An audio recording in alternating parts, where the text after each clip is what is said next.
But the great prize for this country, the opportunity ahead, is to use this moment to build a truly global Britain, a country that reaches out to old friends and new allies alike, a great global trading nation, and one of the firmest advocates for free trade anywhere in the world. That starts with our close friends and neighbours in Europe. So as a priority, we will pursue a bold and ambitious free trade agreement with the European Union. But I want to be clear. What I am proposing cannot mean membership of the single market. European leaders have said many times that membership means accepting the four freedoms of goods, capital, services, and people. And being out of the EU, but a member of the single market, would mean complying with the EU's rules and regulations that implement those freedoms without having a vote on what those rules and regulations are.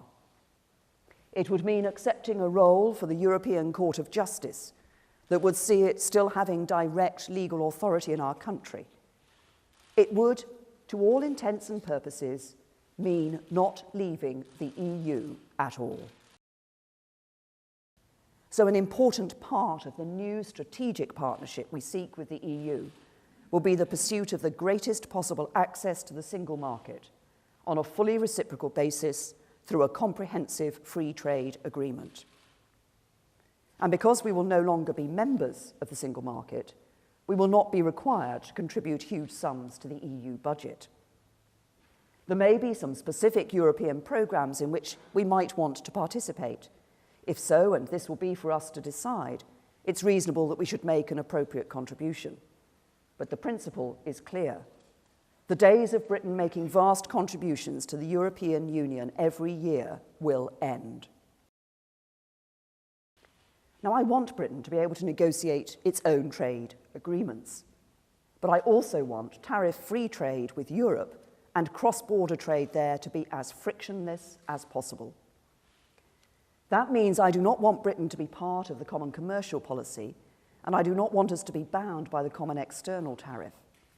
These are the elements of the customs union that prevent us from striking our own comprehensive trade agreements with other countries. But I do want us to have a customs agreement with the EU. Whether that means we must reach a completely new customs agreement, become an associate member of the customs union in some way, or remain a signatory to some elements of it, I hold no preconceived position. I have an open mind on how we do it. It is not the means that matter, but the ends.